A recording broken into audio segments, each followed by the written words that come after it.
É possível que uma pessoa pratique o mal sob a influência de um espírito? Será que todas as pessoas são médiums?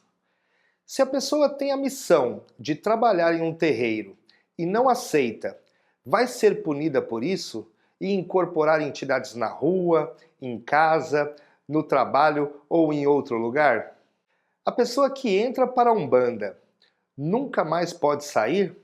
Senão sua vida vai toda para trás? Quer saber a resposta para todas essas perguntas e muitas outras?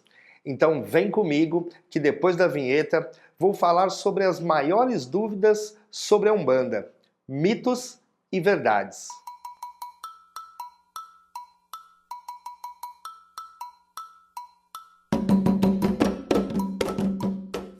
Olá, seja muito bem-vindo, meu saravá, você, meu irmão, minha irmã. Eu sou o Pai Anderson Maciel, sacerdote do Colégio e Templo de Umbanda, Cavaleiros de Aruanda, e este é o canal Umbanda que eu amo, o seu canal do Axé. Toda semana trago aqui no canal um conteúdo novo sobre a religião de Umbanda. A soma de todo esse conteúdo é uma grande Umbanda IAD. E para você não perder nenhum desses vídeos e me motivar a continuar esse trabalho, não seja um simples espectador que assiste aos vídeos e vai embora. Dá uma força, se inscreva no canal se ainda não for inscrito, ative o sininho das notificações e não esqueça do like, que isso ajuda muito no crescimento do canal. Axé?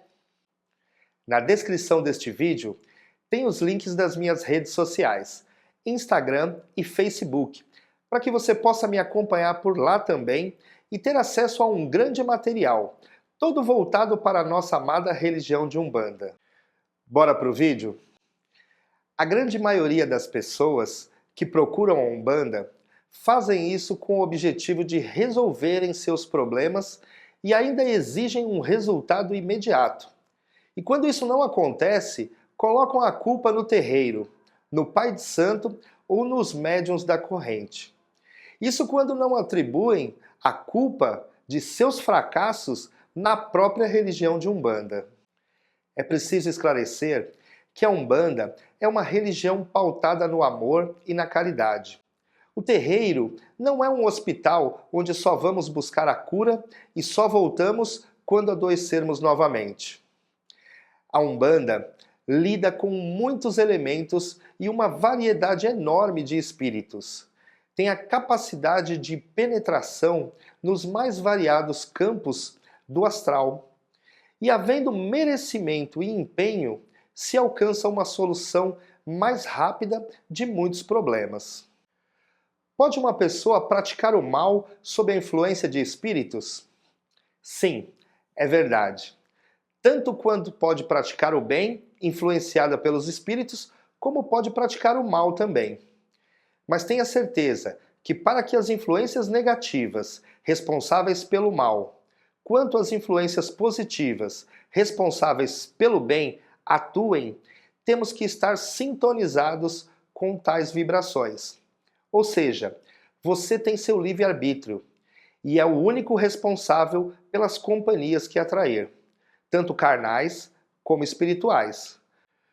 Por isso, a melhor forma de se proteger do mal é buscar vibrações positivas, se relacionando com o sagrado com amor e dedicação. Será que todas as pessoas são médiums? Sim, é verdade. Todas as pessoas são médiums. Uns em graus maiores, outros em graus menores, mas todos são. Na Umbanda, a mediunidade mais trabalhada é a de incorporação. Mas existem vários tipos de mediunidade, como médiuns videntes, audientes, médiuns de psicografia e muitos outros. Eu vou deixar aqui no card um vídeo onde abordo mais a fundo os tipos de mediunidade. Dá uma olhada lá depois que terminar este vídeo. É importante lembrar que, independente da mediunidade de cada um, ela precisa ser trabalhada, acompanhada e exercitada por meio de um desenvolvimento mediúnico. Será que o médium, quando está incorporado com a sua entidade, sabe tudo o que está acontecendo e lembra de tudo quando desincorpora? Sim e não. Verdade e mito. Parece confuso, mas o médium pode ser consciente, inconsciente ou semiconsciente. No início do desenvolvimento mediúnico, a maioria esmagadora são de médiuns conscientes, ou seja, lembram de tudo, e conforme o seu desenvolvimento mediúnico, vai se solidificando esse médium, evolui para outros graus de consciência, podendo chegar até o grau de inconsciência total, que nos dias de hoje é muito raro acontecer. O mais normal é o do médium semiconsciente. Eu vou deixar aqui no card mais uma indicação de vídeo sobre esse assunto. Mais uma dúvida. Essa aqui é clássica. Se a pessoa tem a missão de trabalhar mediunicamente em um terreiro e não aceita essa missão, será que essa pessoa vai sair incorporando suas entidades na rua, em casa, no trabalho ou em qualquer outro lugar involuntariamente? Não. Isso é mito. As entidades fazem parte da família espiritual do médium. São espíritos de luz, infinitamente mais evoluídos que nós. E de maneira alguma vão expor a pessoa ao ridículo ou às situações constrangedoras, incorporando em lugares que não são adequados para a prática espiritual. Se a pessoa recebeu a missão de trabalhar na espiritualidade e optou em não desenvolver suas faculdades mediúnicas, vai continuar com a sua mediunidade. E o que acontece é que a sua mediunidade ficará sem a devida lapidação e desamparada. E essa pessoa ficará exposta à ação de espíritos de baixa luz, espíritos trevosos, que poderão, e esses sim, se manifestarem em locais diversos, colocando as pessoas em situações embaraçosas. Uma verdadeira saia justa. Se você quiser saber mais sobre esses espíritos trevosos que eu citei, eu vou deixar no card um vídeo onde explico sobre Quiumba, Egum, espíritos obsessores e como se proteger de todos eles. Agora, será que é verdade que quando a pessoa entra para a Umbanda para trabalhar, não pode mais sair? Porque se ela sair, a sua vida vai para trás? Não. Esse é um dos maiores mitos que, infelizmente, muitas pessoas acreditam até hoje. E digo mais, o fato de entrar para trabalhar na Umbanda também não vai lançar a sua vida para frente. O que acontece é que quando a pessoa entra para a corrente mediúnica de um terreiro, começa a desenvolver a sua mediunidade, assume compromissos e responsabilidades com o sagrado, passa a se tranquilizar e se harmonizar vibracionalmente e evolutivamente, ou pelo menos deveria ser assim. Essa pessoa passa a ter uma outra visão e, consequentemente, passa a ter uma vida melhor. A Umbanda não resolve todos os problemas. A Umbanda te ensina a melhor forma de lidar e vencer todos os problemas. Mesmo que a pessoa saia da Umbanda, mas se mantenha equilibrado espiritualmente, exercitando o amor e a caridade praticada dentro da Umbanda, vai continuar recebendo a influência do astral de forma positiva em sua vida. Então não será seu ingresso ou sua permanência na Umbanda o responsável pelo seu sucesso ou seu fracasso, e sim as suas atitudes e as suas escolhas.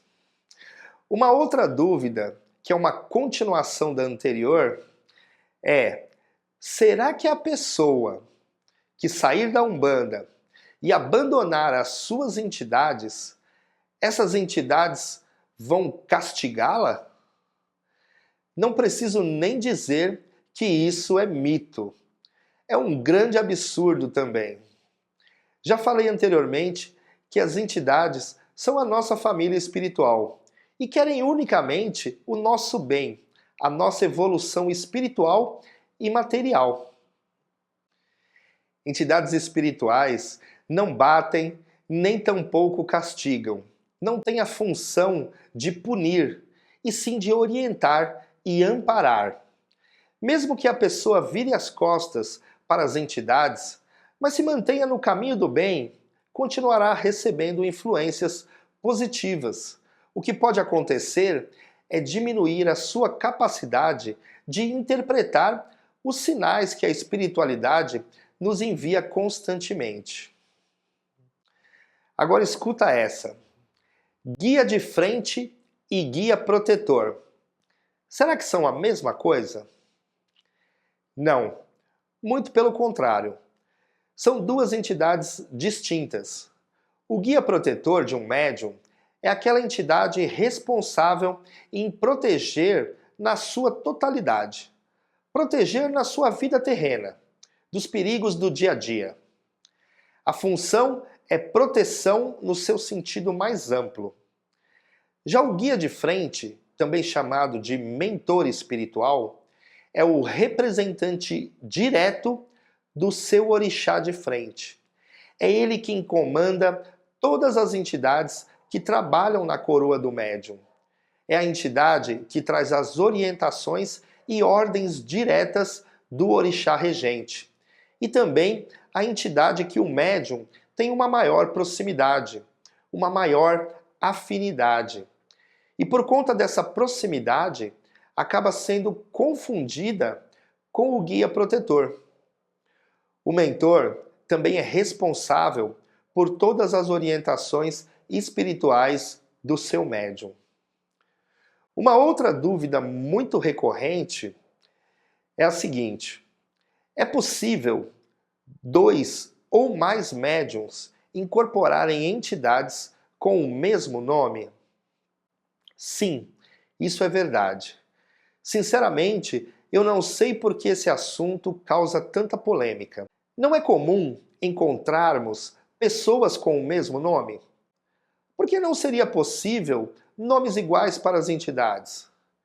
Ter nomes iguais não quer dizer que é a mesma entidade, e sim que pertencem à mesma falange, mas são espíritos diferentes, muitas vezes com características e formas de trabalho bem distintas uma da outra.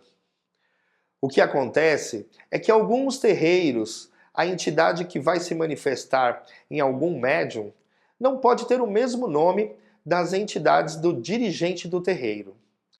Não vou entrar nesse mérito se é certo ou é errado, mas posso afirmar que se isso for uma determinação do terreiro, a entidade irá respeitar essa determinação e irá se apresentar com outro nome. E quando for possível, ou permitido, ou até mesmo quando o médium trocar de terreiro, a entidade se apresenta com o nome correto. Lembrando que o nome da entidade é o que menos importa. O próprio caboclo das 7 encruzilhadas, que anunciou o nascimento da Umbanda, quando indagado acerca de seu nome, respondeu: "Se eu preciso de um nome, me chame de Caboclo das 7 Encruzilhadas." Mais uma. Homens que trabalham com entidades femininas e mulheres que trabalham com entidades masculinas mudam sua orientação sexual? De jeito nenhum. Mito puro. A entidade incorporada não muda a essência do seu médium. Cada pessoa é o que é. Esse pensamento é retrógrado e preconceituoso. E a Umbanda é contra qualquer tipo de preconceito. Temos que mudar essa mentalidade e acabar com o preconceito dentro de alguns terreiros. A Umbanda tem lógica e é muito coerente. O que temos que nos preocupar não é com a orientação sexual das pessoas, e sim o quanto de caridade e amor a pessoa tem para fazer e dar a seus semelhantes. O quão dedicado à espiritualidade ela é e o quão envolvido com o sagrado ela está. Ok? Mais uma. Na Umbanda são realizados sacrifícios de animais. Mentira. Mito puro. A Umbanda, que foi anunciada e fundada em 15 de novembro de 1908 pelo Caboclo das Sete Encruzilhadas, não tem a prática de sacrificar animais. Ama e respeita a natureza e toda forma de vida, principalmente a dos animais. Precisa ficar bem claro que os terreiros que praticam sacrifícios, seja para iniciações, oferendas, descarrego ou qualquer outro ritual, não é Umbanda, e sim outra forma de culto que não nos cabe dizer se está certo ou errado. Faz parte de outro fundamento, que não o da Umbanda. Agora escreva um comentário me dizendo o que você achou sobre esses mitos e verdades envolvendo a Umbanda. Eu leio todos os comentários e faço questão de responder. Se você gostou deste vídeo, me prove. Curta, comente e compartilhe nas suas redes sociais. Me ajude a levar o conhecimento da Umbanda para um número cada vez maior de pessoas. Semana que vem, mais um vídeo do canal Umbanda que eu amo. Conto com a sua presença. Que Oxalá te abençoe e Exu te guarde. Axé! Umbanda,